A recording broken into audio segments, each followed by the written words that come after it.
वल्लभाचार्य जी के पुत्र हुए गोसाई श्री विट्ठलनाथ जी। और श्री विट्ठलनाथ जी की ही कृपा है हम आप सब लोगों पर कि हम अपने घरों में लड्डू गोपाल की सेवा कर रहे हैं। राग, भोग और श्रृंगार, इसकी प्रणाली प्रारंभ ही गोसाई श्री विट्ठलनाथ जी ने की है। अभी विस्तार हम करेंगे उसका। आप चलो राग नहीं सुनाते ठाकुर जी को, भोग तो लगाते हो। भोग की परंपरा कहां से प्रारंभ हुई? गोसाई श्री विट्ठलनाथ जी से। गोसाई जी के मन में आया, बोले भैया ठाकुर जी से संबंध है, ठाकुर जी कोई परमात्मा मान करके उनका भोग नहीं लगाते, ऐसा मत करो। ठाकुर जी अपने उनको भोग निवेदित किया करो। भोग की प्रणाली विट्ठलनाथ जी ने शुरू की, श्रृंगार की प्रणाली विट्ठलनाथ जी ने शुरू की, ठाकुर जी को राग सुनाने की प्रणाली श्री विट्ठलनाथ जी ने शुरू की। और इन्हीं की कृपा से क्या हुआ? कलयुग में द्वापर भयो, इस भयंकर कलिकाल में द्वापर जैसा युग प्रकट हो गया। ऐसे श्री विट्ठलनाथ जी का चरित्र आज हम लोग सुनेंगे। कौन है श्री विट्ठलनाथ जी? वल्लभ सुत श्री यशोदा जी, हमारी यशोदा मैया ही कलयुग में श्रीमद वल्लभाचार्य जी के रूप में प्रकट हुई, जिन्होंने श्रीनाथ जी को प्रकट किया, हमारे गिरधर लाल जी को गिरिराज जी से प्रकट किया। तो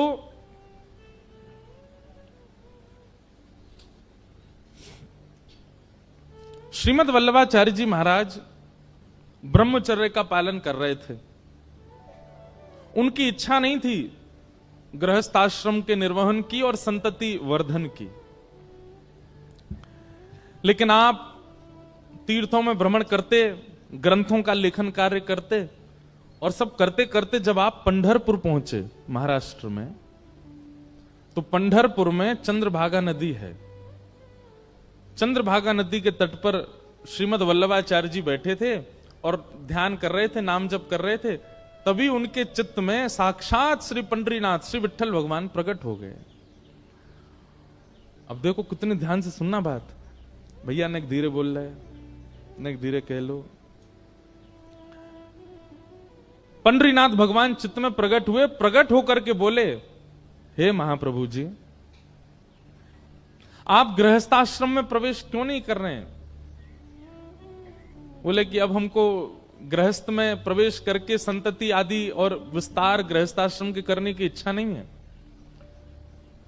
तब श्री विट्ठलनाथ जी बोले, विट्ठल भगवान बोले, विट्ठल भगवान तो जानते हैं ना सब लोग, पंढरपुर में ऐसे कमर पर हाथ रख के खड़े हैं श्री पंडरीनाथ भगवान। पुंडलीक नाम के भक्त के ऊपर कृपा करने के लिए गए, पर पुंडलीक अपने माता पिता की सेवा कर रहा था। द्वार पर भगवान आके खड़े हो गए। भगवान ने आके कही, पुंडलीक हम तुझे दर्शन देने आए हैं। तो पुंडलीक बोला, आप दर्शन देने आए हो, मैंने तो बुलाया नहीं था आपको, क्यों आए हो? ठाकुर जी बोले, तुम्हारे माता पिता की तुम इतनी सेवा करते हो, उससे प्रसन्न होकर हम आए हैं। पुंडलीक बोला, आपको प्रसन्न करने के लिए सेवा नहीं कर रहा था।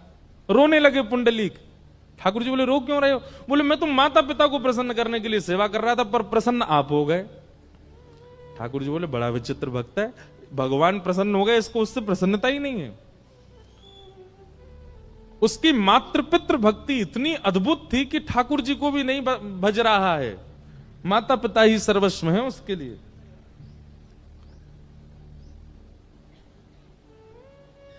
भगवान बोले कि हम तुम्हारी प्रतीक्षा करेंगे, जब तक तुम माता पिता की सेवा कर रहे हो हम यहीं खड़े रहेंगे। पुंडलीक ने आसन के रूप में एक ईंट भगवान की ओर खिसका दी, और ठाकुर जी उस ईंट के ऊपर दोनों भुजा अपनी कमर पर रख के खड़े हो गए। उन्हीं का नाम पड़ा श्री विट्ठल भगवान। मराठी में ईंट को वीट कहते हैं, और उसके ऊपर जो ठाड़े हैं उनका नाम है विट्ठल। तो श्रीमद वल्लभाचार्य जी के चित्त में श्री विट्ठल भगवान प्रकट हो गए, और प्रकट होकर के बोले, हे महाप्रभु जी, आप गृहस्थाश्रम में क्यों नहीं जा रहे हो? विवाह करके अपनी संतति आगे क्यों नहीं बढ़ा रहे हो? तो महाप्रभु जी बोले, मेरी इच्छा नहीं है। तो विट्ठलनाथ जी बोले, मैं आपसे आपके यहां प्रकट भयो श्रीनाथ के रूप में, आप नहीं चाहते कि मेरी सेवा विस्तार हो आगे? तो गोसाई जी महाप्रभु जी बोले हम चाहते तो हैं कि सेवा विस्तार हो, लेकिन हम अपने शिष्यों को दे देंगे। बोले शिष्य नहीं, हमको आपके ही कुल में जन्मे, आपके ही रक्त के बालकों से अपनी सेवा करानी है, आपके ही वंशजों से अपनी सेवा करानी है। इसलिए कृपा करके हमारी आज्ञा है कि आप गृहस्थ आश्रम में प्रवेश करो। लेकिन महाप्रभु जी तब भी इतने प्रसन्न नहीं थे। तब अंत में श्री विठ्ठल भगवान ने आज्ञा की, अच्छा ठीक है, हम एक और बात कहते हैं। बोले क्या? आप गृहस्थाश्रम में प्रवेश करो, आपके पुत्र के रूप में मैं ही आऊंगा, मैं ही आपके यहां पुत्र रूप में प्रकट होऊंगा। ये बात सुनते ही महाप्रभु जी तो प्रसन्न हो गए, और प्रसन्न होकर के फिर उन्होंने गृहस्थाश्रम में प्रवेश किया। और महाप्रभु जी के 2 पुत्र हुए। एक पुत्र का नाम हुआ श्री गोपीनाथ जी, और दूसरे पुत्र का नाम हुआ गोसाई श्री विठलनाथ जी। क्योंकि श्री विठलनाथ जी जो थे वो स्वयं विठल भगवान ही पुत्र बन के आए, इसलिए उनका नाम पड़ा गोसाई श्री विठलनाथ। उन्हीं का चरित्र हम आज सुनेंगे, गोसाई श्री विठलनाथ जी। श्रीनाथ जी प्रकट हुए, और प्रकट होकर के महाप्रभु जी ने उनको विराजमान कर दिया। लेकिन महाप्रभु जी केवल उनको धोती पहनाते और दूध का भोग लगाते, बस इतनी सेवा महाप्रभु जी ने की। लेकिन जब गोसाई श्री विठलनाथ जी सेवा में आए, तब उन्होंने ठाकुर जी की सेवा का विस्तार किया, और राग, भोग, श्रृंगार, ये 3 प्रणाली प्रकट कर दी। बोले ठाकुर जी का श्रृंगार भी होगा, ठाकुर जी को राग भी सुनाया जाएगा, और ठाकुर जी को भोग भी निवेदित किया जाएगा। 4 शिष्य तो थे महाप्रभु श्री वल्लभाचार्य जी के, और 4 शिष्य कौन कौन थे? पहले सूरदास, दूसरे परमानंद दास, तीसरे कुंभन दास, और चौथे कृष्णदास। ये 4 अष्ट सखा है ना हमारे गोवर्धन में। उनमें से 4 शिष्य तो हुए महाप्रभु श्री वल्लभाचार्य जी के, और 4 शिष्य हुए गोसाई श्री विठलनाथ जी के। कौन कौन? नंददास, गोविंद दास, छीत स्वामी, और चौथे हुए चतुर्भुज दास, जिन्होंने पद गाया, गोवर्धनवासी सांवरे तुम बिन रहो ना जाए। ये अष्ट सखा हुए ठाकुर जी के। गोसाई श्री विठलनाथ जी प्रकट हुए, और बचपन से ही ठाकुर जी के प्रति आपका वात्सल्य भाव था। वात्सल्य भाव मतलब लाल, ठाकुर जी को लाला मानते थे अपना, और स्वयं मैया बन के सेवा करते थे। आज भी वल्लभ कुल में ऐसा नियम है कि जन्माष्टमी के दिन जो अर्चक है ना, जो ठाकुर जी की सेवा करते हैं, उनको चुनरी ओढ़नी पड़ती है सिर पे, और थोड़े बहुत आभूषण। ये हमको लाल जी की जन्मोत्सव पे हमारी मैया ने पहनाए हो। क्यों? बोले तुम लाला की सेवा करो, यशोदा हो तो यशोदा जैसो कछु तो भेष रखो। मेहंदी भी रचानी पड़ती है हाथों में। क्यों? यशोदा बनके ही ठाकुर जी की आरती करनी पड़ती, तभी वो आरती स्वीकार करते हैं। ये प्रणाली शुरू की श्रीमद श्री विठलनाथ जी ने। तो आप ठाकुर जी को लाला मानते थे अपना, और लाला मान के सेवा करते थे। ऐसी सेवा प्रारंभ भई कि एक बार आपने ठाकुर जी को दूध भोग पधराया, और जैसे ही दूध भोग पधराया, दूध भोग आते ही ठाकुर जी सबके सामने तो स्वरूप में रहते थे, लेकिन पर्दा लगते ही ठाकुर जी सचल हो जाते थे। सबके सामने ठाकुर जी ऐसे खड़े रहते, लेकिन जैसे ही पर्दा लगता, सोई ठाकुर जी चलन लगते, बैठन लगते, उठन लगते, और तुरंत चल उठते बैठते नहीं, अपनी सैया से उतर के आते और गोसाई जी की गोद में बैठ जाते, और गोसाई जी गोद में बैठ के कहते अब मोए दूध को भोग लगाओ। तो गोसाई जी सोने की सुंदर पात्र से कटोरी में दूध भरते, और दूध भर के लाला को देते, लो Lal G P low. Thakur ji फूंक मारते, फिर गोसाई जी फूंक मारते। ठाकुर जी जैसे ही पीते, पी के मुंह बना लियो ठाकुर जी ने। गोसाई जी बोले जय जय कहावे हो, आप मौका को बना रहे हो? अरे जा में इतनी मिश्री डाल दी है, मेरे सबरे होठ चिपक गए। बहुत मिश्री पड़ गई है, बहुत मीठो है गो है, मेरो मन ना कर रो या पीवे को। गुसाई जी विठलनाथ जी बोले अच्छा तो आप सेज पे विराजो, मैं अभी आऊं। अब बाहर खड़े दर्शनार्थियों को लगता भीतर भगवान है और उनके अर्चक हैं, पर पर्दा लगते ही भीतर तो लाला और मैया जैसी लीला हो गए। ठाकुर जी को फिर उठाते हैं, सेज पर खड़ा करते हैं, ठाकुर जी फिर ऐसे खड़े हो जाते हैं सबके लिए, और जैसे पर्दा खुले ठाकुर जी ऐसे सब कहें जय हो गोवर्धन नाथ की जय हो। अब गुसाई जी दौड़े दौड़े रसोई में जामे, दूसरा दूध तैयार करें और वहां में नेक नेक मिश्री डालें, ज्यादा मीठो नहीं करें, और दोबारा दूध भोग तैयार करके पात्र में धर के जैसे ही लामे, जैसे ही पर्दा करें ठाकुर जी फिर सहज रह जाएं और बोले मुझे जल्दी पवाओ, मुझे भूख लग रही है। गुसाई जी बैठ जाएं, अपनी गोद में इत्र लगावें, फिर ठाकुर जी आके बैठे, कटोरी में भर के लो लाला पियो। अभी तातो है, तातो मतलब गरम। ठाकुर जी कह रहे हैं अभी तातो है या ठंडो करो। फिर गुसाई जी उसमें फूंक मारते हैं, धीमे से ऐसे हाथ रख के, कहीं हमारे उच्छिष्ट नहीं हो जाए। फिर ठाकुर जी पीते हैं, फिर मुंह बना लें। गुसाई जी बोले जय जय अब का भयो? बोले अब तो जी खारो ही रहेगो, अब तो यम मिश्री ना है, अब ये मीठो ही ना लग रो मुंह को, अब ना पी रो। ऐसे नखरे करें ठाकुर जी गुसाई जी के साथ।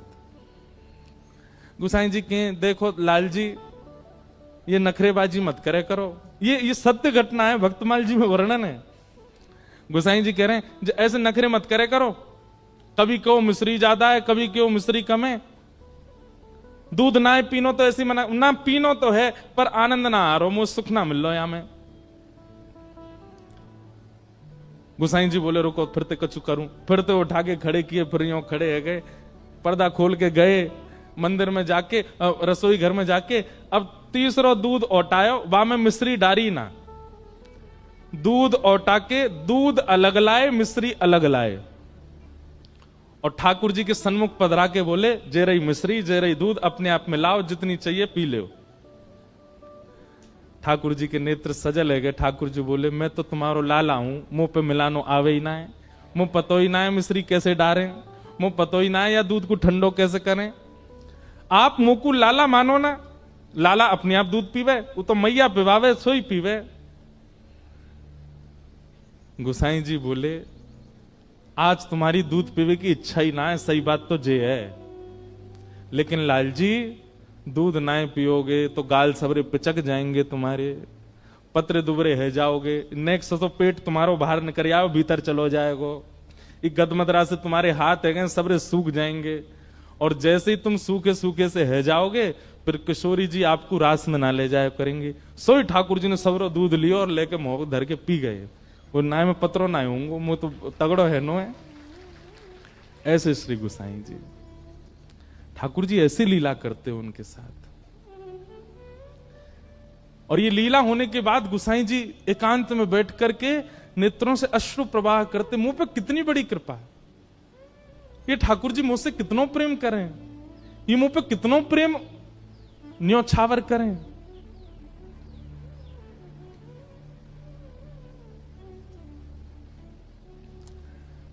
एक दिन गुसाई जी ठाकुर जी जैसे विराजते हैं ना,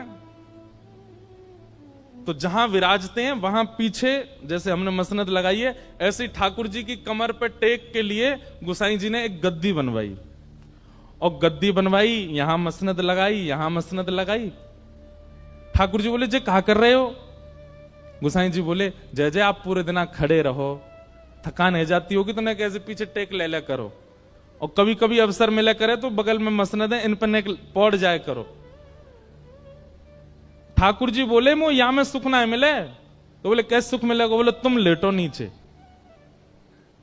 गुसाई जी लेट गए और ठाकुर जी ऊपर से पट उनके ऊपर कूद गए, और कूद करके उनके पेट पे ही लिपट गए। बोले जे सबसे बढ़िया सेज है, मैं तो यहीं सोऊंगो, मैं तो यहीं बैठूंगो, मैं तो यहीं लेटूंगो। और गुसाई जी से कहें गुसाई जी आप पीछे बैठो और आपके पेट जो नेक्स्ट से पेट निकलो या ते टेक लगा के बैठूंगा मैं, मोई ये गद्दी ना चाहिए, मोई मसनद ना चाहिए, मैं तो लाला हूं, लाला तो गोद में बैठे। इतना प्रेम ठाकुर जी करते थे। गीता में भगवान कहते हैं ये यथामाम प्रपद्यन्ते, जो मुझे जैसे भजेगा मैं उसको वैसे ही प्राप्त होता हूं। गुसाई जी लाला मानते थे तो ठाकुर जी लेश मात्र भी प्रकट नहीं होने देते थे कि वे परमात्मा है, वे लाला ही रहते थे। ऐसे गुसाई श्री विठलनाथ जी, उनकी सेवा।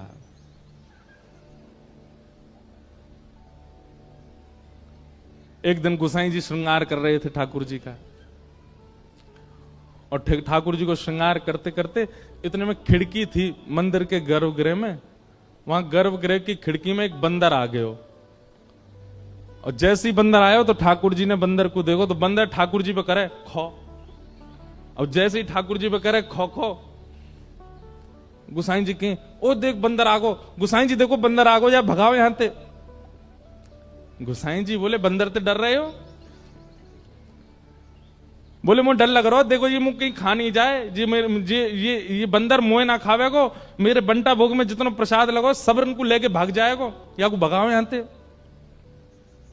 गुसाई जी ने तब तो बंदर भगा दिया, लेकिन बाद में मन में सोचने लगे ऐसे बैठे बैठे, बोले यही श्री कृष्ण है और यही अपने त्रेता युग में राम थे, और रावण को मारवे के काजे बंदरन की सेना लेके गए। जिन बंदरन ने राम रावण युद्ध में इतनो पराक्रम करके ठाकुर जी को विजयी करवायो, आज उन्हीं बंदरन ते इतनो डर रहे हैं। मन में ऐसे विचार करने लगे। ठाकुर जी तो सबके मन की जाने। ठाकुर जी तुरंत उतर के नीचे आए और आकर के बोले गुसाई जी कहा सोच रहे हो मन में? मन में आप यूं सोच रहे हो कि मैं बंदरन ते काय को डर रहा हूं? अरे मैं बिल्ली ते डरूं, मैं बंदर ते डरूं। क्यों? क्योंकि आप मोए लाला मानो, और आपके मन में यह भावना आ रही है कि मैं डर काय को रहूं।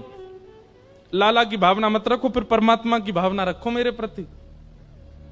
अगर लाला मानो तो तुम्हें आज भी ठाकुर जी ऐसे ही भाव से विराज रहे श्रीनाथ जी में। आप में से नाथ द्वार कितने लोग गए? बहुत कम लोग गए। प्रयास कीजिएगा, अब कभी चक्कर लगे तो एक बार नाथ द्वार जरूर जाइएगा। पहले गोवर्धन में ही विराजते थे श्रीनाथ जी, बाद में फिर नाथ द्वार विराज गए। और नाथ द्वार जब तक नहीं जा पा रहे हो तो तब तक अमृतसर में ही श्री गोवर्धन नाथ जी की हवेली है भीतर, वहां दर्शन करें आना।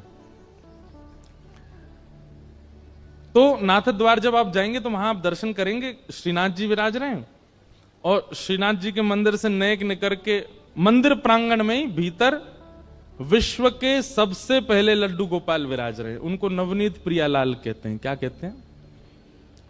नवनीत का मतलब मक्खन, और मक्खन से जो प्रेम करे वो नवनीत प्रिय लाल। लड्डू गोपाल तो हम लोगों ने नाम धर दिया, वो लड्डू थोड़ी है हाथ में, वो तो नवनीत है। ठाकुर जी के हाथ में क्या है? मक्खन है हाथ में। शोभित कर नवनीत लिए, घुटरुन चलत रेणु तन मंडित, गोरोचन तिलक किए, शोभित कर नवनीत लिए। तो अभी की घटना है, कुछ वर्ष पहले की। ठाकुर जी के भोग में एक नियम होता है कि मिष्ठान ठाकुर जी के सामने रखो। अगर आप थाली में भोग लगाते हो तो जो मीठी वस्तु है ना, वो ठाकुर जी की तरफ आगे होनी चाहिए। अब हम लोग तो थाली में भोग लगाते हैं, पर प्रणाली ऐसी है कि थाली में भोग नहीं, संपूर्ण सामग्री ठाकुर जी के आगे रखनी चाहिए। कड़ी बनी है, चावल बनी है, रोटी बनी है, साग बना है, सब भर भर के पात्र लेके जाओ और ठाकुर जी के सामने सब कुछ पधरा दो। मंदिरों में ऐसे ही भोग लगता है, सारी सामग्री ठाकुर जी के आगे धरते हैं, ठाकुर जी को जितना रुचि लगे उतना पावे। आपने 2 ही रोटी धरी ठाकुर जी के आगे, ठाकुर जी मधुमंगल श्रीदामा सब आ गए होंगे, ठाकुर जी कह रहे होंगे भैया नेक नेकी पहियो 2 ही धर के गए हो है, भूख तो ज्यादा लग रही है पर नेक ही धर के गए हो है। तब आप जब थाली में 2 ही रोटी धरते हैं तो फिर मधुमंगल श्रीदामा तनसुका मनसुका ये सबरे सखा आते हैं ठाकुर जी के संग पानी। अकेले ठाकुर जी पाते नहीं, कभी नहीं पाते। या तो किशोरी जी और अष्ट सखियां आएंगी या फिर ठाकुर जी अपने सखान को बुलाएंगे। ठाकुर जी अकेले प्रसाद नहीं पाते। और आप धर के क्या गए हो? 2 ही रोटी, नेक्स्ट चीज सब्जी। अच्छा, कई घरों में तो देखा इतनी सी चांदी की थाली, वहां में इतनी इतनी सी कटोरी, हमारे लाल जी छोटे हैं ना, छोटा सा मुख है, छोटी सी थाली, छोटी सी गिलास। कहीं ठाकुर जी ने आपको छोटा सा मान लिया ना, रोते रहोगे फिर अन्य के काजे। ठाकुर जी को भूख नहीं लगती, लेकिन आपका भाव यदि लाला का है उनके प्रति, सबरी सामग्री धरो सामने, और सब सामग्री धर के ठाकुर जी तो कहो, हे लाल जी सबरे सखान को बुला लो, किशोरी जी को बुला लो, नंद रानी यशोदा, नंद बाबा, सबन को बुला लो, और प्रेम से चकाचक पाओ। ऐसे भोग लगाओगे तो काउदना महाराज कोई सामग्री ऐसी लगेगी धरी तो पूरी, लेकिन आधी बची है, कहां गई, खा गए ठाकुर जी, पाली हो। काउदना तो ऐसा अनुभव कराएंगे। तो ठाकुर जी के सन्मुख, जहां ठाकुर जी विराज ने, उनके सन्मुख मिष्ठान, मिष्ठान के बाद नमकीन, नमकीन के बाद साग, दाल, कढ़ी, चावल, रोटी, ऐसे भोग पधराना चाहिए ठाकुर जी के सन्मुख। तो नाथ द्वार में नवनीत प्रियालाल जी इतने से लड्डू गोपाल, छोटे से, तो उनके सामने भोग पधराया गया, लेकिन जल्दीबाजी में का कियो, मीठी सामग्री पीछे धर दई और कढ़ी बिल्कुल सामने धर दई। जहां नवनीत प्रिया जी विराजते हैं सिंहासन पर, बिल्कुल सामने कढ़ी धर दई। और नवनीत प्रिया जी का नियम है, बहुत आनंद वाली कथा है उनकी, वो मंदिर में भोग नहीं लगाते। छोटे से गोपाल जी हैं, अपने सिंहासन पर बैठे, सिंहासन सहित रसोई घर में जाते हैं, और रसोई घर में चूल्हा के बगल में बैठ के पाते हैं। क्यों? भावना ऐसी है कि बोले गोपाल जी हैं, गोपाल जी कोई टेबल पे बैठ के, चौकी पे बैठ के थोड़ी पामे, वो तो यशोदा मैया के बगल में बैठे रहे, यशोदा मैया बनाती रहे, पवाती रहे, लाला है, ले लाला मैं रोटी बना रही हूं, बाबा का जी तू रोटी खातो रहने एक देर, यशोदा मैया चूल्हा पे प्रसाद बनावे और ठाकुर जी बैठे बैठे पामे। इस भाव से श्री ठाकुर जी रसोई घर में जाते हैं, वहीं प्रसाद भोग लगाते हैं। किसी की रसोई इतनी पवित्र हो तो वो ये लीला कर सकते हैं, इतना अवकाश है उनके पास कि वो घर में ही रहते हैं। तो ऐसी एक योजना बनाओ, ठाकुर जी को श्रृंगार मंदिर में, ठाकुर जी का बाल भोग मंदिर में, लेकिन राजभोग दोपहर का जो भोग होता है उसमें ऐसी सुंदर पूरे मार्ग पर गोबर को चौका लगाओ, ठाकुर जी को सिंहासन धीरे से उठाओ और रसोई घर में बढ़िया सुंदर गोबर के चौका लगा के वहीं विराजमान करो, और वहीं ठाकुर जी के सामने प्रसादी बना करके फिर ठाकुर जी को पधराओ। सेवा तो बहुत विस्तार की है, लेकिन हम लोगों पे समय नहीं है। ऐसी सेवा अगर होने लग जाए ना गोसाई जी जैसी, तो इस कलयुग में आज भी ठाकुर जी बोलने लग जाएं, आज भी ठाकुर जी पाने लग जाएं। तो नवनीत प्रियालाल जी रसोई में गए, जल्दी जल्दी में सेवकों ने मिष्ठान तो पीछे धर दियो, कड़ी सामने पधरा दी, कच्छु रोटी ठाकुर जी के सामने बना करके सन्मुख पधरा दी, और फिर सबरे जन प्रणाम करके फिर वहां से चले जाए। अब अपने सखान को बुला लियो, लाल जी प्रेम से पाओ। और मंदिर वहां रसोई घर की किवाड़ बंद करके सब चले गए। थोड़ी देर बाद जैसे ही भीतर रसोई में प्रवेश किया तो क्या पाया, ठाकुर जी अपने सिंहासन पे है ही नहीं, सिंहासन पे लाल जी है ही नहीं। अब तो महाराज हल्ला मच गया, ठाकुर जी कहां गए, नवनीत प्रियालाल कहां गए, सब जगह खोजो कहीं नहीं मिले। तब कोई वैष्णव ने आके कही, बोले भैया इस साग सब्जी में तो ना गिर गए कहीं, छोटे से लाला हैं। तो सबरी सामग्री पलट पलट के देखी, धीमे धीमे हाथ लगा के कि भाई लाल जी कहां हैं, छोटे से गोपाल जी हैं। सबरी सामग्री उलट पलट करी, कहीं नहीं मिले। लेकिन जो सिंहासन के सन्मुख कढ़ी इतनी बड़े पात्र में धरी थी, जैसे ही वाकू पलटो सुबह में नवनीत प्रियालाल जी मिल गए। तो जितने वहां पर रसोईया थे और आचार्य जन थे, उनको लगी ओहो लाल जी को कढ़ी इतनी भाई खाई नहीं भाई, मैं कूद गए। बताओ कढ़ी इतनी बढ़िया लगी कि वहां में नहा रहे हैं। और महाराज रसोईया ने कह दी, भैया आप सुनो, आगामी कछु दिना तक कढ़ी को ही भोग लगाओ ठाकुर जी को, इतनी कढ़ी बढ़िया लग रही ठाकुर जी को। अब तो हर दिन कढ़ी बन रही है ठाकुर जी को, कढ़ी कढ़ी, और सामने कढ़ी को ही भोग लगा रहे हैं। 5-6 दिन बीत गए तो जो मुख्य मुखिया जी थे, मुख्य पुजारी, रात में जैसे सोए तो श्री छोटे से गोपाल जी रोते रोते उनके स्वप्न में आए। जय जय कहा भे हो, आप काई को रो रहे हो, लाल जी आप काहे को रो रहे हो? छोटे से गोपाल जी बोले 5 दिन है गए, मुंह कड़ी कड़ी पवाए जा रहे हो और कुछ बनाए ना रहे। तो गुसाई जी बोले, मुखिया जी बोले, जय जय वादना आप कूद गए कड़ी में, तो हमें लगी कड़ी बहुत बढ़िया लगे, हमारे कड़ी को भोग लगा रहे। ठाकुर जी बोले, अरे कड़ी बढ़िया लगे या हमारे ना कूदो, तो तुमने खीर दूर धर दई, मैं तो वह ले वे जा रहा सो कड़ी बीच में आ गई, भाई मैं गिर गो, मैं तो खीर पावे जा रहा, कहा करूं इतनी बड़ी कुआ जैसी कड़ी बा में गिर गो मैं तो। मुखिया जी के नेत्र सजल हो गए, रात्रि में ही ठाकुर जी को प्रणाम किया, जय जय क्षमा कर दो। ऐसी लीला ठाकुर जी। ये लीला का विस्तार किसने किया? श्री गोसाई विठलनाथ जी। थोड़ा विस्तार तो बंधुओं करो। आप पति के लिए समय निकालते हैं, बच्चों के लिए समय निकालते हैं, प्रेमियों के लिए समय निकालते हैं, ठाकुर जी के लिए भी समय निकालो। नेक विस्तार तो उत्सव को, सेवा को करो, तभी ठाकुर जी अनुभव कराएंगे अपना।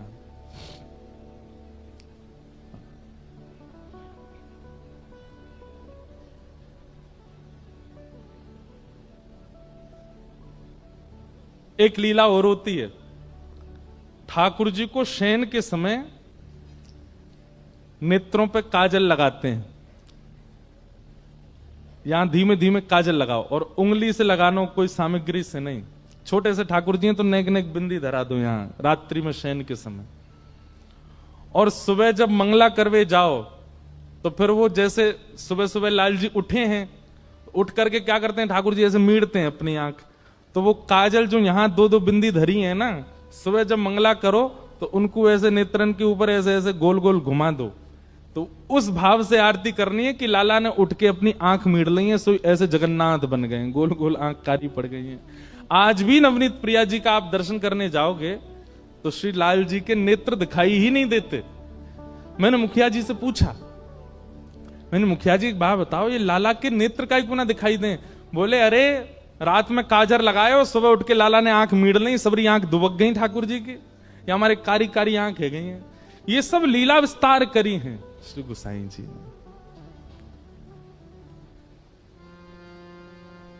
हम गामे, छोटो सो कन्हैया या के बड़े बड़े नैन, बड़े बड़े नैन, यमुना जी के पार जाके ठाड़ो मारे से। छोटो सो कन्हैया या के बड़े बड़े नैन, बड़े बड़े नैन, यमुना जी के पार जाके ठाड़ो मारे से। ओ छोटो सो कन्हैया या के बड़े बड़े नैन, बड़े बड़े नैन, यमुना जी के पार जाके ठाड़ो मारे से। ओ छोटो सो कन्हैया या के बड़े बड़े नैन, बड़े बड़े नैन, यमुना जी के पार जाके ठाड़ो मारे से। हाँ बजाए गयोरी, बजाए गयोरी, ओ बजाए गयोरी, ओ बजाए गयोरी, हाँ बजाए गयोरी, ओ बजाए गयोरी, ओ बजाए गयोरी, बजाए गयोरी, ओ मेरे अंगना में बंशी बजाए गयोरी। ओ छोटो सो कन्हैया या के बड़े बड़े नैन, बड़े बड़े नैन, यमुना जी के पार जाके ठाड़ो मारे से। छोटो सो कन्हैया या के बड़े बड़े नैन, बड़े बड़े नैन, यमुना जी के पार जाके ठाड़ो मारे से। हाँ छोटो सो कन्हैया या के बड़े बड़े नैन, बड़े बड़े नैन, यमुना जी के पार जाके ठाड़ो मारे से। छोटो सो कन्हैया या के बड़े बड़े नैन, बड़े बड़े नैन, यमुना जी के पार जाके ठाड़ो मारे से। सैन कहते के ब्रजभाषा को शब्द है सैन। सैन को मतलब हो गए इनको मटकाना।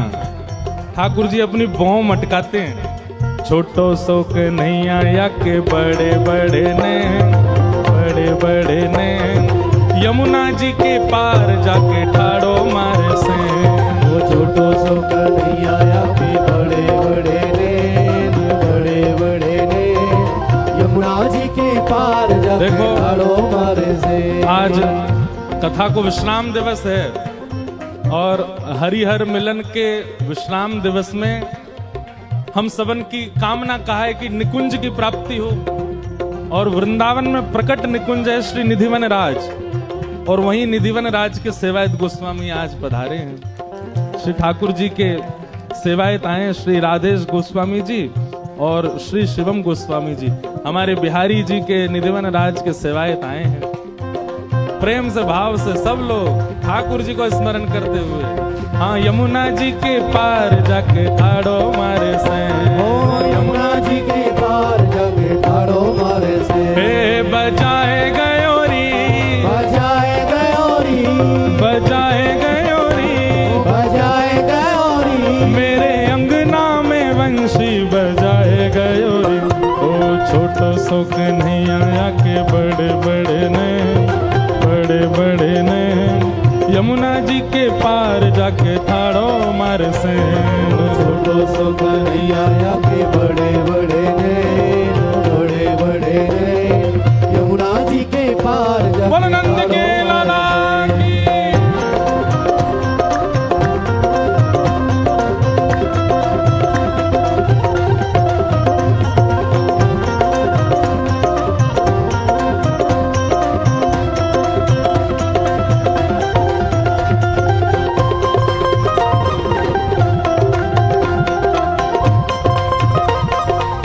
बोलो वृंदावन बिहारी लाल की।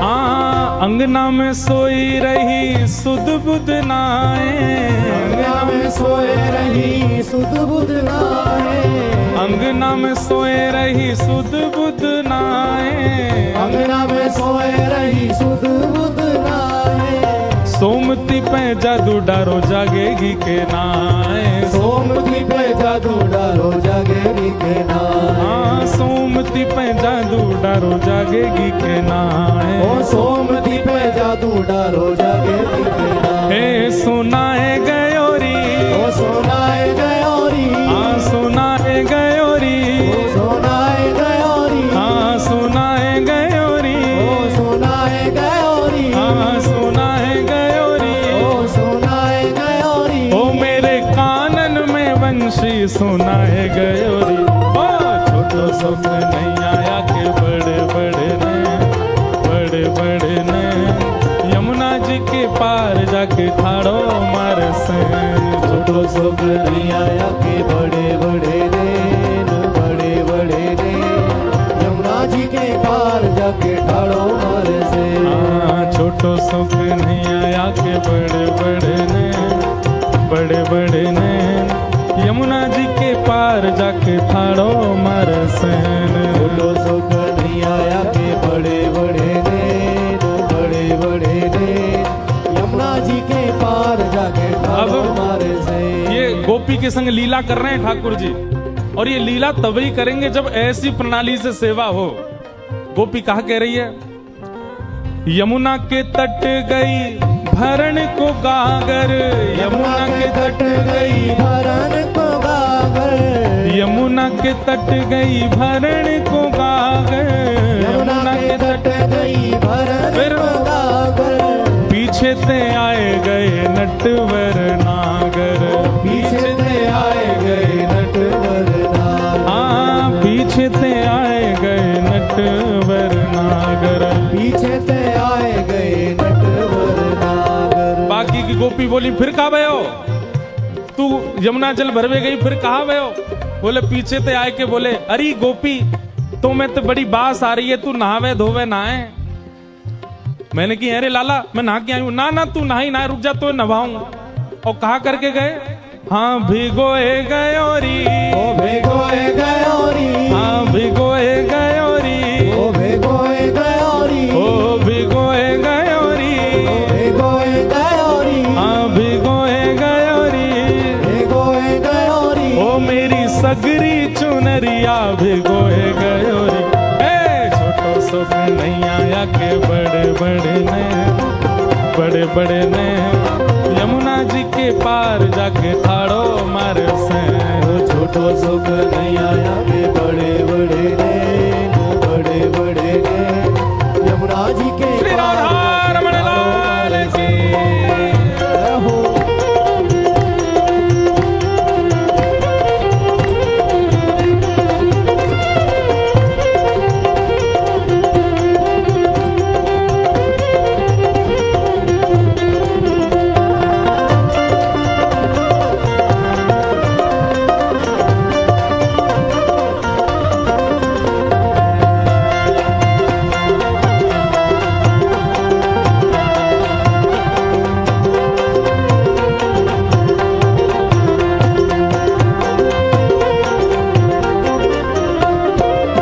तीसरी गोपी का कह रही है, मेरे संग कहा कियो, अड़ के खड़ो है मेरी गैल में आके, अड़ के खड़ो है मेरी गैल में आके। गैल मतलब रास्ता।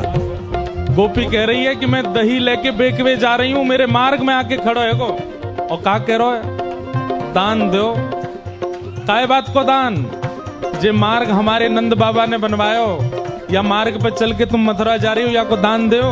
अड़ के खड़ो है मेरी गैल में आके, अड़ के खड़ो है मेरी गैल में आके। हाँ, अड़ के खड़ो है मेरी गैल में आके, अड़ के खड़ो है मेरी गैल में आके। मांगे दधी दान नहीं जान देवे आगे, मांगे दधी दान नहीं जान देवे आगे। हाँ, मांगे दधी दान नहीं जान देवे आगे, मांगे दधी दान नहीं जान देवे आगे। गोपी बोली तो तेने दान दियो बाकू? बोले दान दियो नहीं, छीन के ले गो मोते।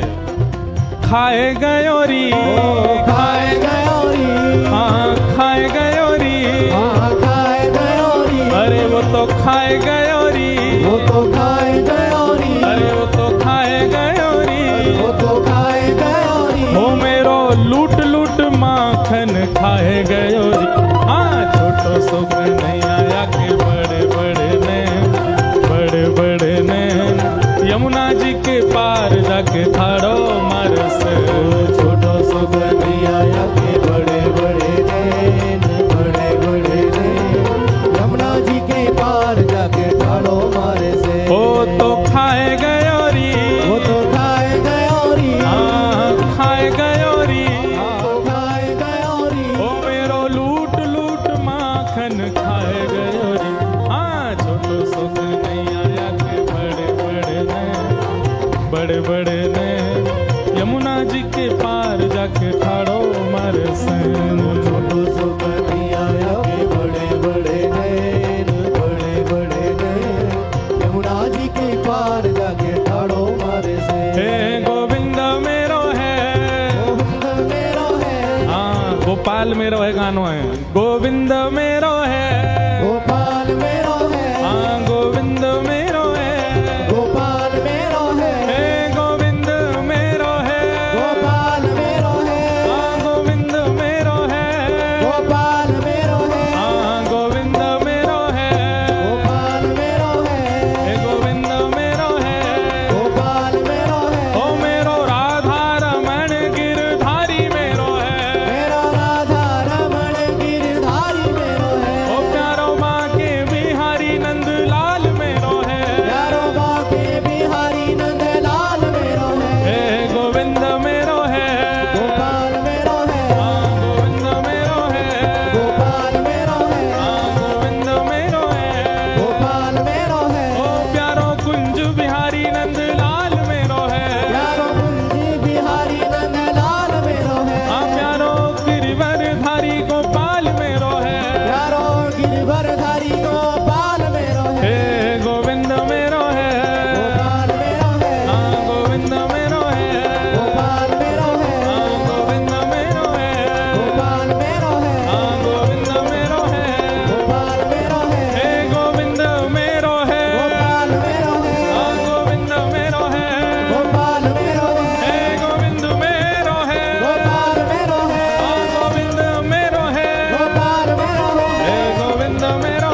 श्री राधे जय जय श्री राधे। यमुना जी के पार जाके ठाड़ो मार से, यमुना जी के पार जाके ठाड़ो मार से। हाँ भिगोए गयोरी, ओ भिगोए गयोरी, हाँ हाँ खाए गयोरी, हाँ खाए गयोरी। हो मेरी लूट लूट मटकी को खाए गयोरी। छोटो सो कन्हैया के बड़े बड़े ने, बड़े बड़े ने, यमुना जी के पार जाके ठाड़ो मार से। छोटो सुख नहीं आया के बड़े बड़े नैन, बड़े बड़े नैन, यमुना जी के पार जाके ठाड़ो मार से। ऐसे श्री गुसाई विठलनाथ जी ने सेवा प्रणाली विराजमान की। आपका मुख्य भाव यही है कि ठाकुर जी से संबंध बना के सेवा करो, उनको भगवान मान के नहीं। सब लोग बिल्कुल सावधानी से सुनो। उनको प्रति भगवान की भावना तो रखनी है, उसमें किस प्रकार से भावना रखनी है? कि स्वच्छता के रूप में, पवित्रता के रूप में, इन सब भाव में तो भगवान की भावना रखनी है। पर जब सेवा करें तो फिर लाल जी की भावना से करनी है। मैया हल्ला मत करो, हमने वो पानी नहीं पियो, आप सब डकोस रहे हो।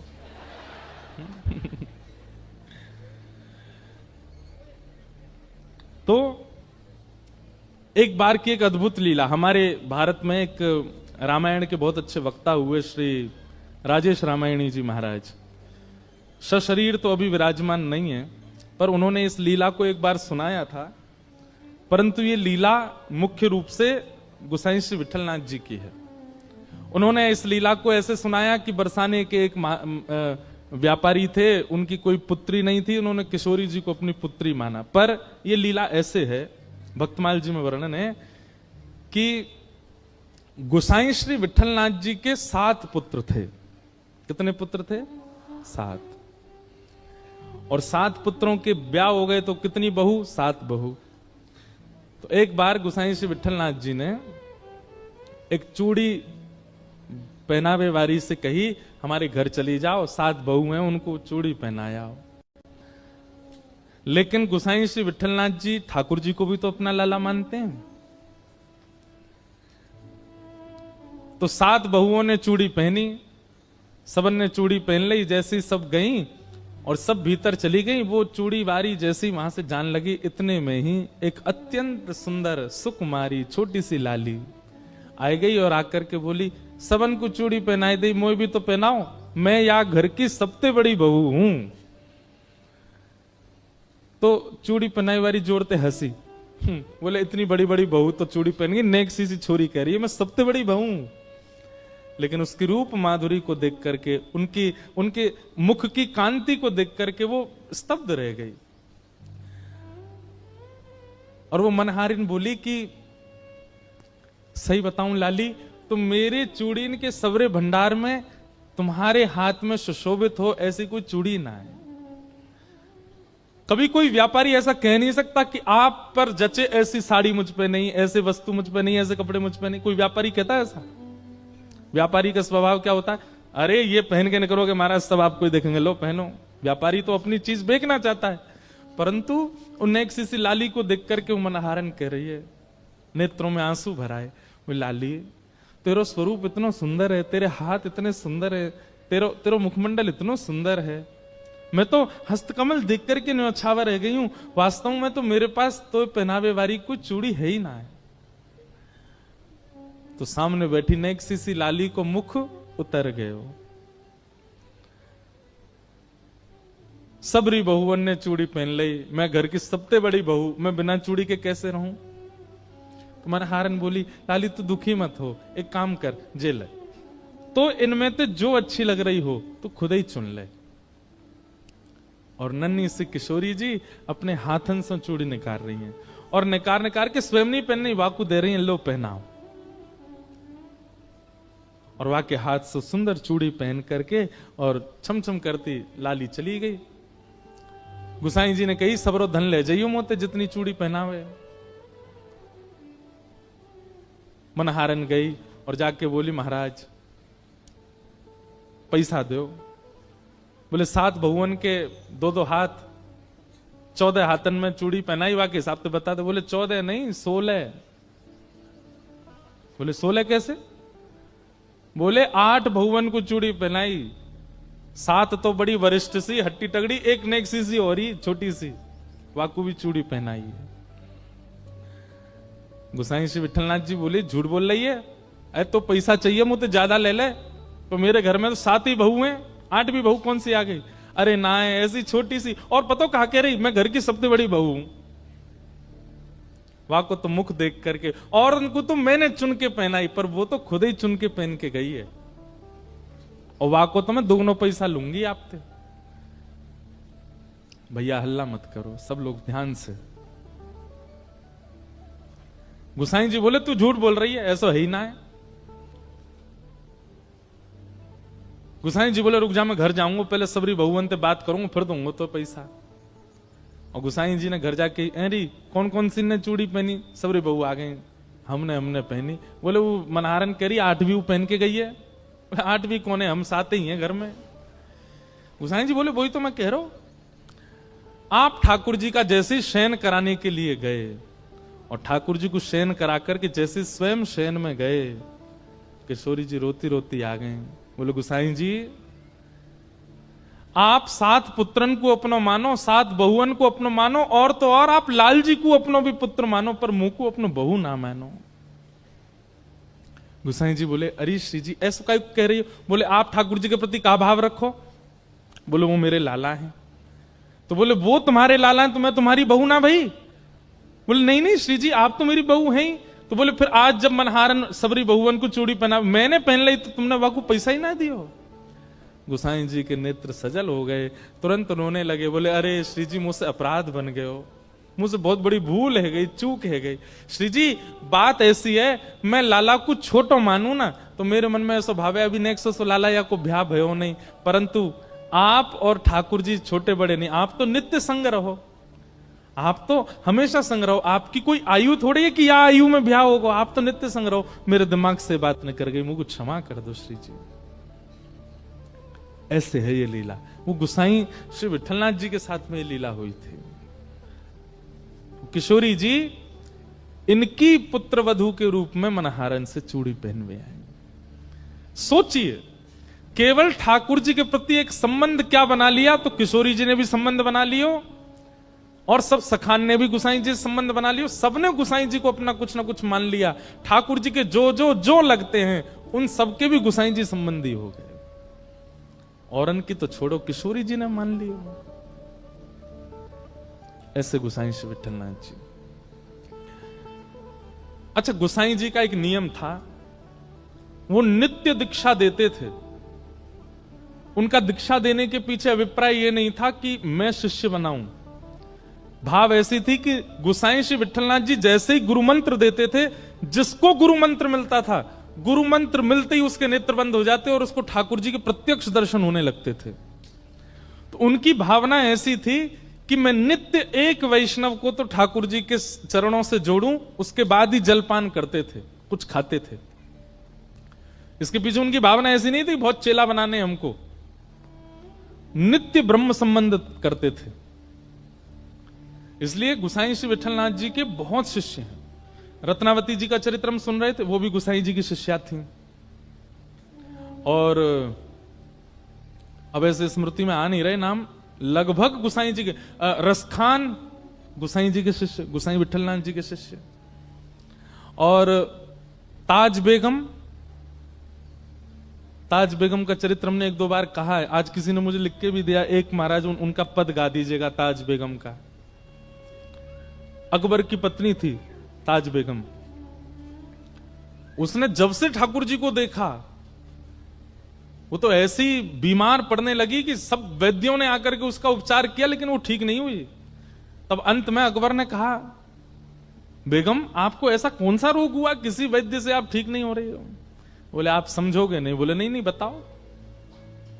बोले कृष्ण प्रेम का रोग है। और इसका उपचार केवल कृष्ण दर्शन है और कुछ नहीं। मैं आपसे प्रार्थना करना चाहती हूं कि आप मुझे दिल्ली से मुक्त करके आगरा में छोड़ दें, वहां से वृंदावन पास है, मैं नित्य हुआ आया करूंगी।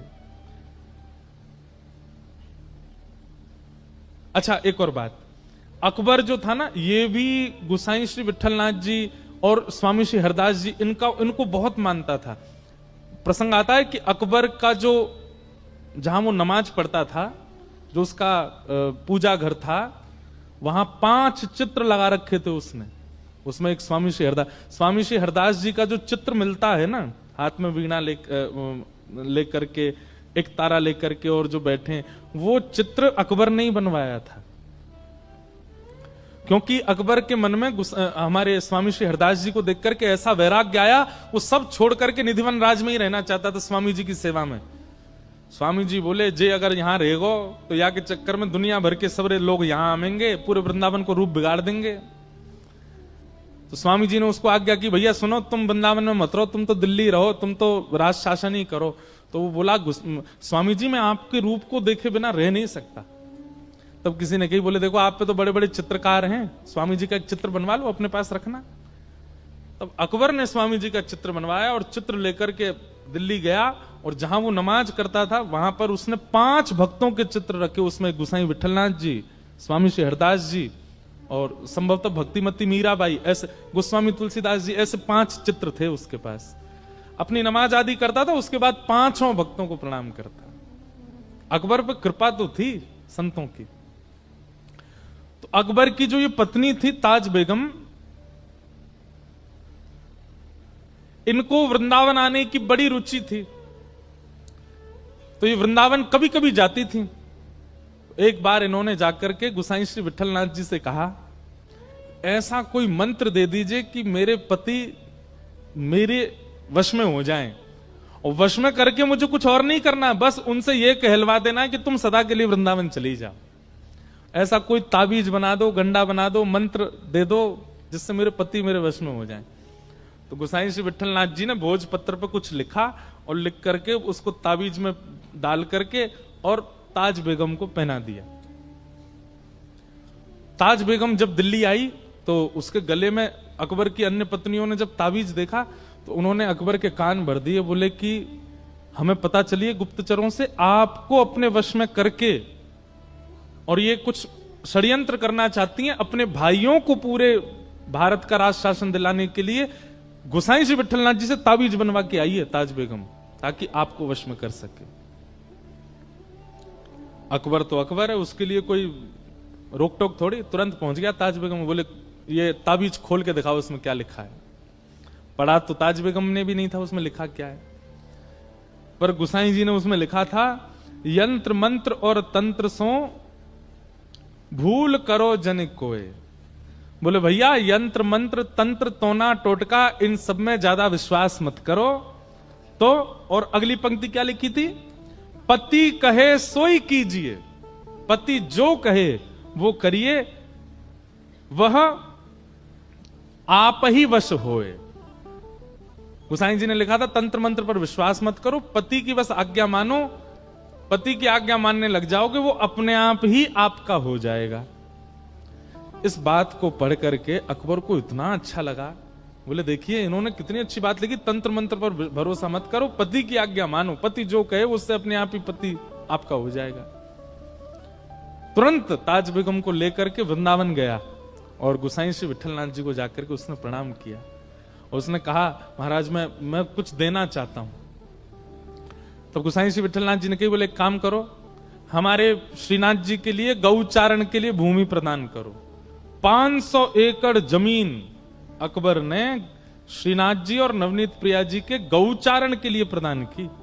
आज भी गिरिराज जी में गौचारण भूमि जो है, ये अपना पारासौली, चंद्र सरोवर आदि, ये सब अकबर ने ही प्रदान किए थे ठाकुर जी को। एक दिन ताज बेगम का इतना प्रेम ठाकुर जी के प्रति देख करके अकबर ने कहा, देवी आप क्या चाहती हैं? बोले हमको सदा के लिए वृंदावन छोड़ दो। और अकबर ने ताज बेगम को वृंदावन छोड़ दिया। गोसाई जी की शरण में रह करके उसको मंदिर में तो जाने नहीं दिया जाता था क्योंकि म्लेच्छ थी। खिड़की से दर्शन करती थी श्रीनाथ जी का, खिड़की से दर्शन करती ठाकुर जी का। दर्शन कर करके उसकी ऐसी स्थिति हो गई कि अब ताज बेगम दर्शन नहीं करती है।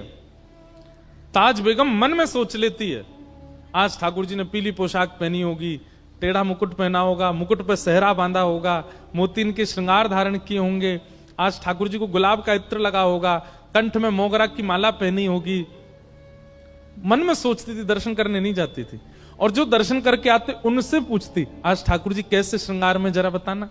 तो कहते आज ठाकुर जी ने पीली पीतांबरी पहनी है, पाग पे सेहरा पहना है, मोती की लड़ धारण करी है, गले में मोगरा की माला पहनी। और ये सुनकर के ताज बेगम नाचने लगती थी। क्यों? अब उसको मंदिर जाने की आवश्यकता नहीं है, वो अपनी कुटिया में बैठे बैठे चिंतन करती है और ठाकुर जी वैसे ही श्रृंगार में होते हैं, गोसाई श्री विठलनाथ जी की। तो इसलिए वो ब्रह्म संबंध देते थे, रोज दीक्षा देते थे। क्यों? उनके दीक्षा देते ही जो वैष्णव दीक्षा लेता था उसको तुरंत ठाकुर जी का दर्शन अनुभव होने लग जाता था। और नियम बना लिया कि जब तक दीक्षा एक वैष्णव नहीं बनाऊंगा तब तक जलपान नहीं करूंगा। तो एक बार क्या हुआ, आज पता नहीं क्या ऐसा योग था, बहुत गर्मी पड़ रही थी, लोग बाग घरों से निकले ही नहीं, कोई गोसाई जी के पास आया नहीं। मध्याह्न का समय हो गया, गोसाई जी भूखे बैठे। क्यों? रोज ब्रह्म संबंध देते हैं, फिर कुछ पाते हैं। तभी आप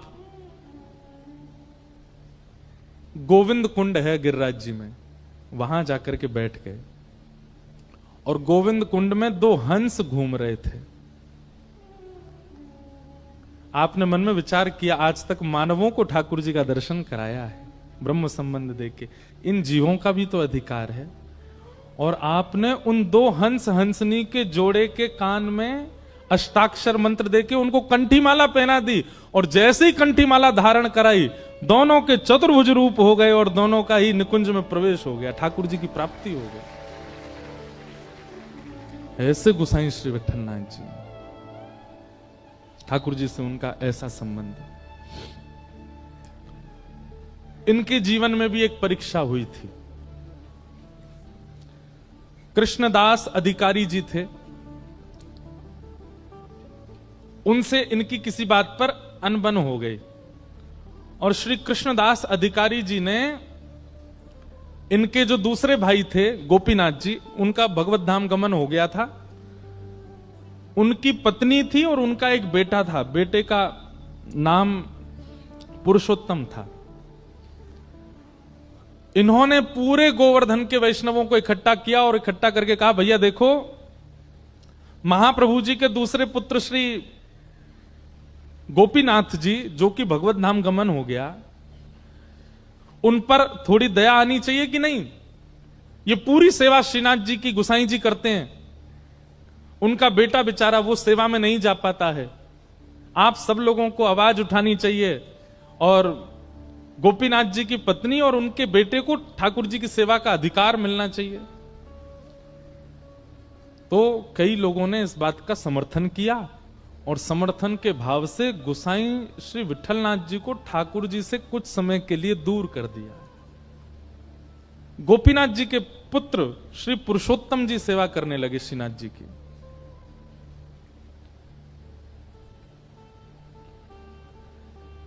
सेवा से दूर किया, गोसाई श्री विठलनाथ जी उसमें राजी थे, कोई बात नहीं।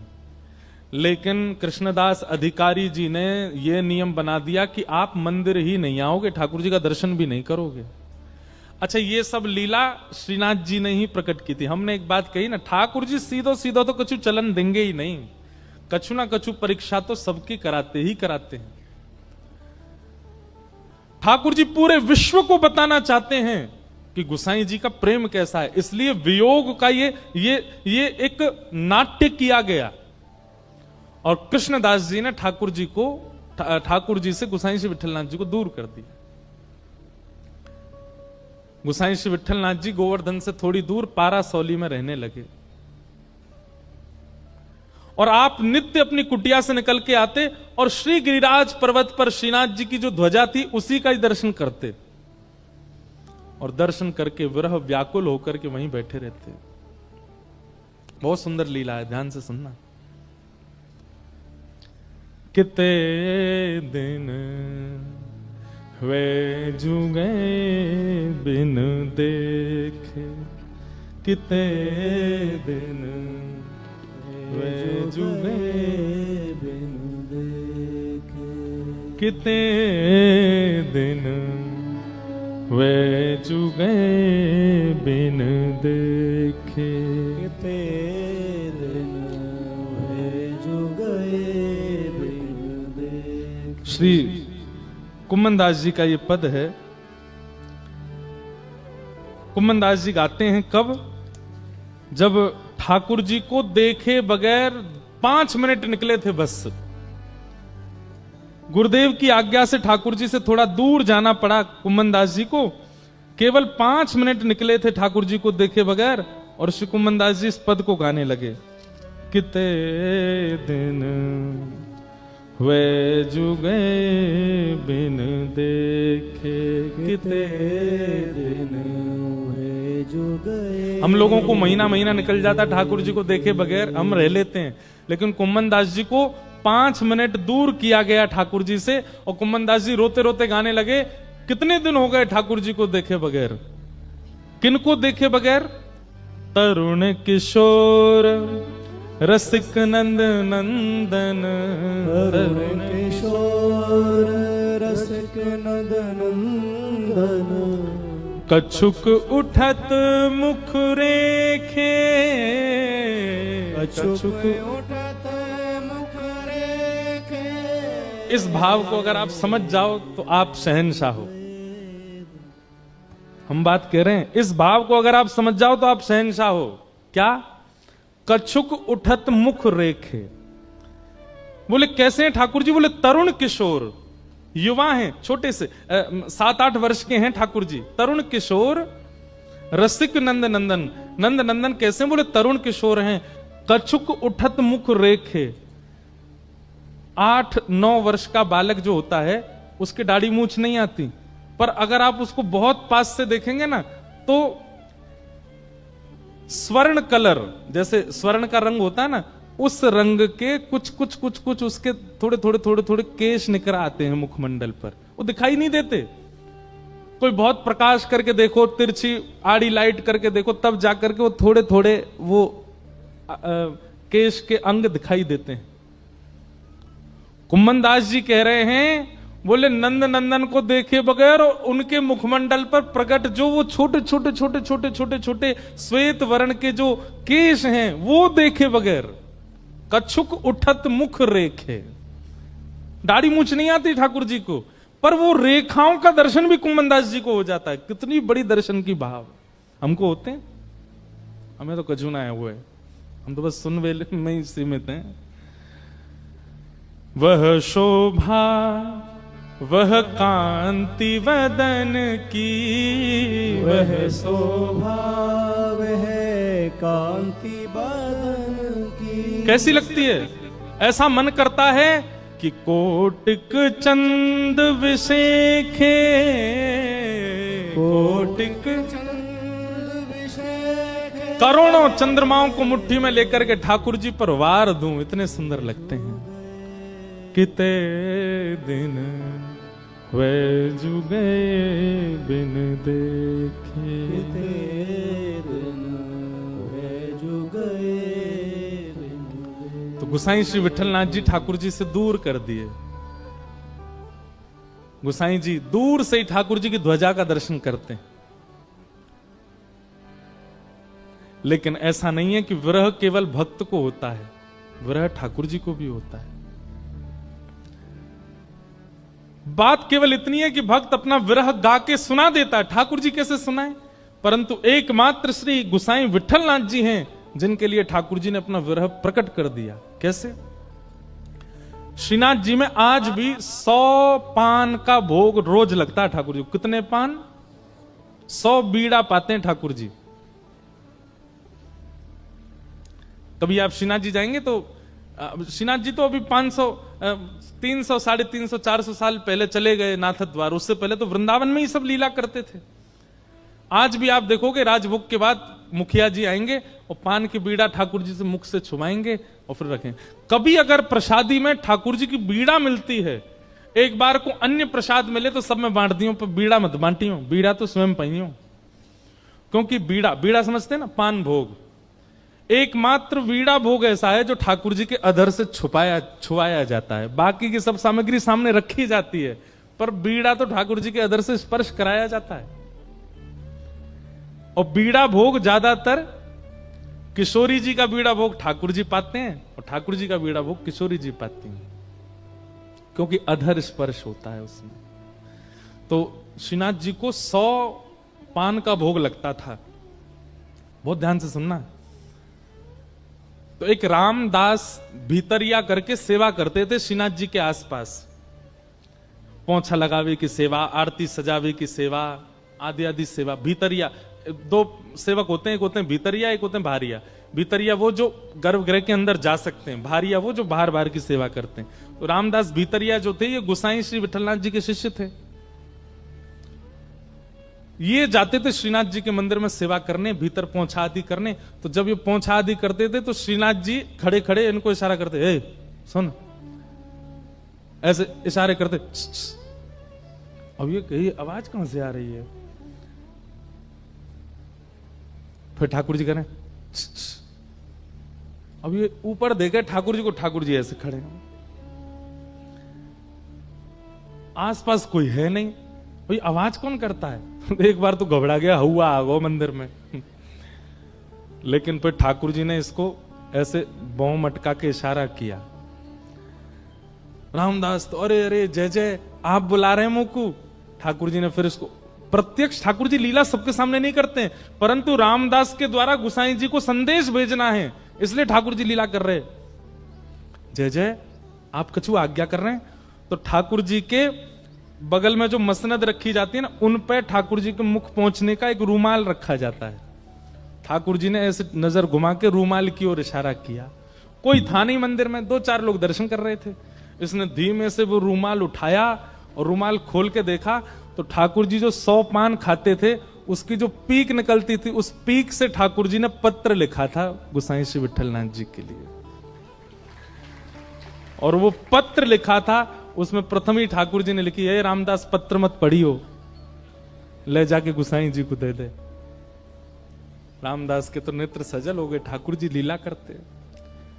और रोज रामदास क्या करता, 2 रूमाल रखता, एक तो वहां पधरा देता और एक वहां से उठा के जेब में धर के ले जाता और गोसाई जी के पास जातो, गोसाई जी आज ठाकुर जी ने कृपा कर, बोले हाँ प्रसाद भेजा होगा दे दो। नहीं प्रसाद नहीं, आज तो पत्र भेजा है।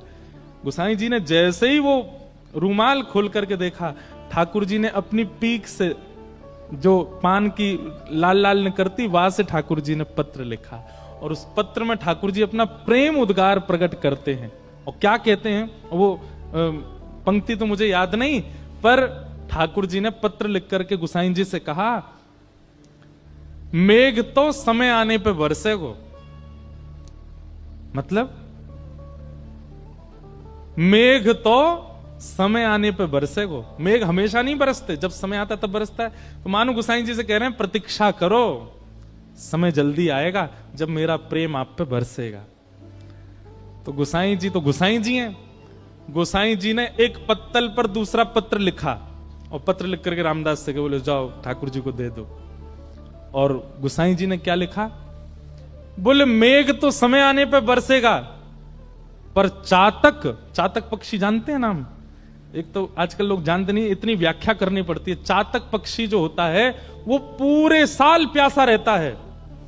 उसका नियम है वो नदी का पानी नहीं पिएगा, वो पोखर तालाब का पानी नहीं पीता। चातक पक्षी जो होता है वो पहली वर्षा होती है और उसका जब बिंदु गिरता है उसी का जल पीता है, उसको कहते हैं चातक।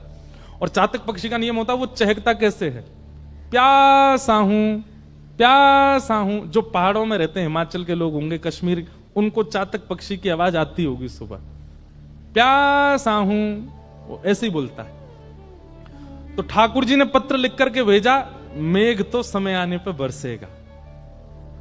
गोसाई जी ने पत्र लिख करके भेजा, मेघ तो समय आने पे बरसेगा, पर चातक अपनी पुकार क्यों छोड़े, चातक तो पुकारेगा। मेघ चाहे जब बरसे, पर चातक प्यासा हूं प्यासा हूं प्यासा हूं ये तो गाएगा ना। श्याम घन कब बरसे गो आए, श्याम घन कब बरसे गो।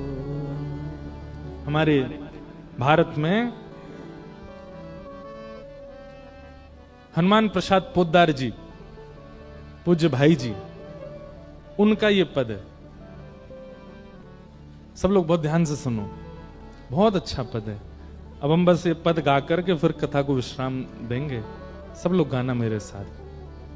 श्याम घन कब बरसे गो आए, श्याम घन कब बरसे गो आज। श्याम घन कब बरसे गो आए, श्याम घन कब बरसे गो आज। श्याम घन कब बरसे गो आए, श्याम घन कब बरसे गो आज। कब यह हृदय संताप मिटे गो, कब यह हृदय संताप मिटे गो।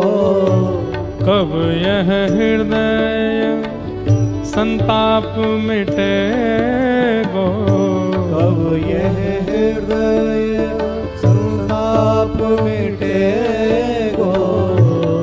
विरह निदाग निसाए,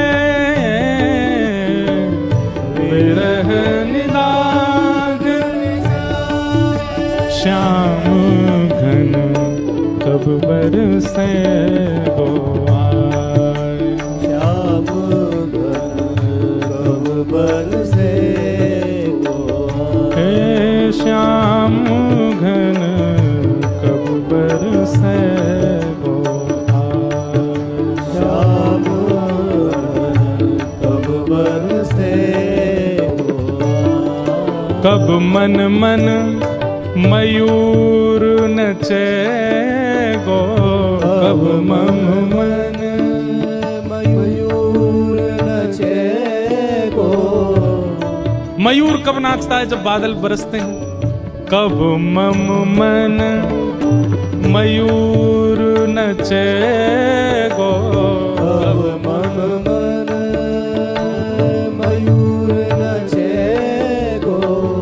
उर आनंद न समाए, उर आनंद न समाए। कब चित चातक चहक उठे गो, कब चित चातक उठे गो। कब चित चातक चहक उठे गो, कब चित चातक चहक उठे गो। श्याम प्रेम जल पाए पाए, श्याम प्रेम जल पाए। श्याम घन कब बरसे गो आए, श्याम घन कब बरसे गो आज। हे श्याम घन कब बरसे गो आए, श्याम घन कब बरसे गो। श्याम मिलन बिन कछु नहीं भावे, श्याम मिलन बिन कछु नहीं भावे। कछु नहीं मोहे समा, हाँ कछु नहीं मोहे सुहावे, हाँ कछु नहीं मोहे सुहावे। श्याम मिलन रस ही सांचो रस, श्याम मिलन रस ही सांचो रस, जीवन में रस समाए श्याम घन, जीवन में रस समाए श्याम घन, जीवन रस सो समाए श्याम घन, जीवन रस सो समाए श्याम घन, कब बरसे गोपाल, श्याम घन, कब बरसे गोपाल, हे श्याम घन, कब बरसे गोपाल। ओ श्याम घन, कब बरसे गोपाल, ओ श्याम घन, कब बरसे गोपाल। श्याम घन, कब बरसे और महीनों के लिए ठाकुर जी से दूर कर दिया गुसाई जी को। पर एक दिन अकबर को यह बात पता चली कि हमारे प्रिय श्री गुसाई जी को उनके ठाकुर की सेवा से दूर कर दिया कृष्णदास ने। तो अकबर ने अपनी सेना भेज करके कृष्णदास जी को कारागृह में डाल दिया। गुसाई जी को फिर से सेवा मिल गई, परंतु गुसाई जी सेवा में तो आ गए, पर उन्होंने प्रण दिया जब तक कृष्णदास मुक्त नहीं किए जाएंगे तब तक हम अन्न जल ग्रहण नहीं करेंगे। अन्न पे बैठ गए। कृष्णदास जी मुक्त हुए। कृष्णदास जी को जब ये बात पता चली कि गुसाई जी को मैंने दूर किया ठाकुर जी से, और ये ऐसे प्रेमी कि मैं कारागृह में गया तो इन्होंने अन्न जल का त्याग कर दिया। कृष्णदास जी ने बहुत प्रार्थना करके क्षमा मांगी गुसाई जी से। गुसाई जी बोले नहीं, मुझे सब पता है, ये ठाकुर जी की लीला है। इन्हें बहुत ज्यादा पास कोई रहवे लग जाए तो इनको मन करे या इन्हें दूर करो, या कि प्रेम की बथा ने पहचानो कैसो है। ये मेरे प्रेम की परीक्षा ले रहे थे। मैं जानू ये तुम्हारे मन की इच्छा नहीं थी, ये इनकी इच्छा थी। लाला बड़ो नटखट है हमारो।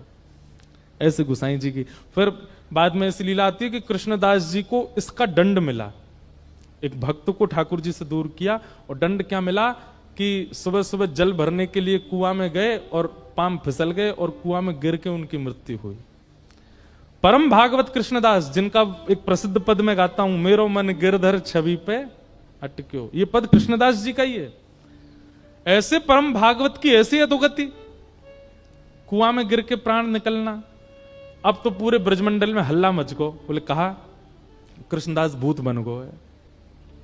ब्रजवासी बड़े भोले हो मैं, सब ने हल्ला मचा दिया, बोले कृष्णदास कुआं में गिर के मरो, भूत बन गो है। ये खबर पहुंची निधिवन राज में स्वामी श्री हरदास जी के पास। स्वामी जी को जैसे ये खबर पड़ी कि भैया कृष्णदास जैसा परम भागवत भूत बन गया, ये हो नहीं सकता। हम मानते हैं कि उन्होंने आचार्य अपराध किया था और उसका दंड उनको मिला कि उनकी मृत्यु सहज नहीं हुई, सरल नहीं हुई, लेकिन वो मृत्यु के उपरांत भूत बन गए, ये बात बिल्कुल सर्वथा गलत है। जीवन भर भगवान का नाम गाने वाला भूत कैसे बन सकता है? तो महाराज स्वामी श्री हरदास जी ने निर्णय लिया कि चलो गोवर्धन। बोले काय को? श्रीनाथ जी से ही पूछेंगे कि आपका नाम गाने वाला भूत कैसे बन सकता है, और यदि वो भूत बना तो आपके नाम में इतनी सामर्थ्य नहीं कि जीवन भर आपका नाम गाने वाला प्रेत बन गया। और स्वामी जी ने निर्णय जैसे लिया तो पूरा वृंदावन इकट्ठा हो गया। हितरवंश महाप्रभु, गोपाल भट्ट गोस्वामी, रूप सनातन गोस्वामी, जितने वृंदावन के आचार्य थे सब निधिवन में इकट्ठे हो गए और सब निकल पड़े। गिरिराज जी वो श्रीनाथ जी से जाके पूछेंगे कि कृष्णदास भूत कैसे बनो। अब देखो बहुत ध्यान से सुनना है, इसके बाद हम कथा विराम देंगे पक्का। हमारो मन ना करो विराम देवे को, बात तो ये है, हमको रह रहे की लीला याद आती है। जय हो। अब सुनो, कल हमको बहुत याद आएगी आप लोगों की। सुनाम में भक्त तो आवेंगे खूब सारे, पर अमृतसर वाले पद पीछे पीछे गाते हैं इसलिए हमको अच्छे लगते हैं। कोई भी पद गाओ सब साथ गाते हो आप, तो कृपा करियो एक आध दिन पहुंच जाइयो, 3 घंटा ही तो दूर हैं। हम नहीं बुला रहे, आप देखना खुद मचल के आओगे, ठाकुर जी की याद आएगी आपको। तो सुनो, जय हो। तो अब प्रत्यक्ष रूप में तो स्वामी श्री हरिदास जी, हितरवंश महाप्रभु, गोपाल भट्ट गोस्वामी, रूप सनातन गोस्वामी, हरिराम व्यास जी सब अपने ब्रजवासियों की टोली लेकर के गिरिराज जी जा रहे हैं, पर निकुंज की भाव में कौन जा रहा है? स्वामी जी के रूप में ललिता जी, हरिराम व्यास जी के रूप में विशाखा जी, गोपाल भट्ट गोस्वामी जी के रूप में गुणमंजरी, रूप मंजरी, ये सारी सखियां ही तो जा रही हैं ठाकुर जी से लड़वे। अब वैष्णवों को तो दिख रहा है कि भाई ये सब आचार्य चरण जा रहे हैं, परंतु श्रीनाथ जी वहां गिरिराज जी में ऐसे खड़े थे, गुसाई जी श्रृंगार कर रहे थे, सो ठाकुर जी के हाथ कांपन लगे और ये भुजा कांपन लगी, मोह कांपन लगो। गुसाई जी बोले जय जय जय जय, कहा भयो? ठाकुर जी बोले सबरी लड़वे आ रही हैं मोते, ये ललता विशाखा रूप मंजूरी सबरी मोते लड़वे आ रही हैं, मुंह पे जो है का मुंह पे आके मेरी छाती पे खड़ी आ जाएंगी, मुंह गारी देंगी आके सामने। अब कलयुग में तो वो सब हितरवंश महाप्रभु, हरिराम व्यास आदि सब ये तो आचार्य हैं, पर निकुंज में तो ये सब सखियां हैं। गुसाई जी तुम एक काम करो, बोले कहा इन सबन को राधा कुंड पे ही रोक दो, अगर जी गिरिराज जी आ गए जो मुंह को बहुत गारी देंगी समन सामने आके, और मैं डर जाऊंगा, मैं तो लाला हूं यहां पे। गुसाई जी बोले नेक रुक जाओ, श्रृंगार तो पूरा कर लो। बोले छोड़ो श्रृंगार, ऐसी भगवत तुम तो जाओ, उनको रोको। ठाकुर जी डरने लगे। गुसाई जी माला लेकर के, उपड़ना लेकर के, कई सारे वैष्णवों को लेकर के राधा कुंड में ही रुक गए, पहुंच गए। और वृंदावन से आते हैं, राधा कुंड पहले पड़ता है, राधा कुंड में ही सबरी समाज रोक करके सबको माला पहना, पटका उड़ा और सबको स्वागत करो, सम्मान को वहीं बैठा दिए सबरे। लाइए लाइए लाइए भोग प्रसाद पवाओ। स्वामी श्री हरदास जी तिरछी तिरछी नजर से देख रहे हैं, बोले हम गिरिराज जी पहुंचने भी नहीं दिए, राधा कुंड में ही रोक दिए। गुसाई जी सबको प्रणाम कर रहे थे। स्वामी श्री हरदास जी ने उनका कंधे पे हाथ रखा, बोले सुनो इधर आओ, इतनो डर गो लाला कि पजम्मा भी याद हुई पहना के आए हो, पूरा पहनाए हो ना है, धीमे धीमे खिसक रहो नीचे। गुसाई जी के नेत्र सजल हो गए। बोले आप वृंदावन से आ रहे हैं, आपको कैसे पता कि ठाकुर जी का श्रृंगार अधूरा है? बोले जाने ना है, निकुंज की सखी हैं, हम ललिता हैं, वो तो जीवन पे कृपा करवे स्वामी जी के रूप में आई हैं, पर हैं तो ललिता। और सुनो, हाँ भाई कोई प्रसाद नहीं पावेगा राधा कुंड में, अब तो वही की छाती बैठ के पावेंगे, चलो वहीं गिरिराज जी।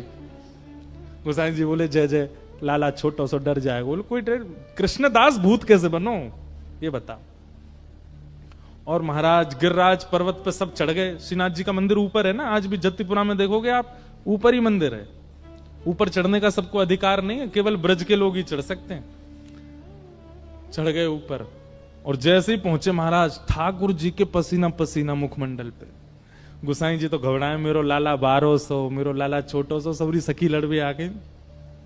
और वहां जाकर के स्वामी जी हरदास जी, हितरवंश महाप्रभु, हरिराम व्यास सब चिल्लाने लगे, अरे लाला तुम्हारो भजन करवे वारो कृष्णदास भूत कैसे बनो, उत्तर दो। सब तो चिल्ला रहे ठाकुर जी पर स्वामी जी नेत्र बंद करके बैठ गए सामने, और थोड़ी देर बाद नेत्र खोल के अपलक नेत्रों से ठाकुर जी को देखने लगे। और तुरंत स्वामी जी ने घोषणा की, भैया ये खबर झूठी है, कृष्णदास भूत नहीं बने। ठाकुर जी ने अभी अभी मुंह को बताई है, कृष्णदास भूत नहीं बने। उनकी अधोगति, मृत्यु उनकी सहज नहीं हुई, क्योंकि उन्होंने एक वैष्णव अपराध किया, गोसाई जी को ठाकुर जी की सेवा से दूर किया, परंतु वो प्रेत नहीं बने। तो सब लोग कहने लगे, भैया पूरे ब्रजमंडल को ये बात कौन बताएगा, जाने प्रमाण हो वही तो बता सके। इतने में ही एक गाय चरावे वालों ग्वारिया दौड़ो दौड़ो आयो, और आकर के बोलो, अरे महाराज भैया आज सवेरे में गैया चरावे गयो, और मैं गैया चरावे जैसी गयो, मुंह को वहां कृष्णदास जी मिले। और कृष्णदास जी से मैंने की, बाबा तुम तो भूत बन गए हो। तो बोले, अरे ना है जे सबरे ब्रजवासी भोरे भारे, इनने झूठ फैला दिए मैं भूत बन गो, मैं तो ठाकुर जी की नित्य निकुंज लीला को एक सखा बन गऊ। अभी तक तो बाहर सेवा कर रो, अब ठाकुर जी ने निकुंज में मुंह को ले लियो है। भैया मैं तो को बतावे आया हूं, सबन को जाके बता दे, मैं भूत ना बनूं, मैं तो ठाकुर जी की नित्य निकुंज को एक सखा बन गऊ। तब पूरे ब्रजमंडल को इकट्ठा करके ये बात घोषणा की गई, भैया ये खबर झूठी है, कृष्णदास जी भूत नहीं बने हैं। गोसाई जी के पास जाके स्वामी श्री हरदास जी बोले, या मारे आए हम गिरिराज जी, अगर हम नहीं आते तो ये बात फैली ही रहती कि कृष्णदास जी भूत बने हमारे भय के कारण। और धीमे से कान में कह गए, भूत बन भी गए होगा तो हमारे कारण भूत योनि ते निवृत्त है के सखी योनि में चलो गो, ठाकुर जी की नित्य लीला में प्रवेश करो, या मारे आए हम गिरिराज जी। ऐसी मधुर लीला श्री गोवर्धन में हुई। ऐसे श्री गोसाई विठलनाथ जी को हम प्रणाम करते हैं, वंदन करते हैं, नमन करते हैं।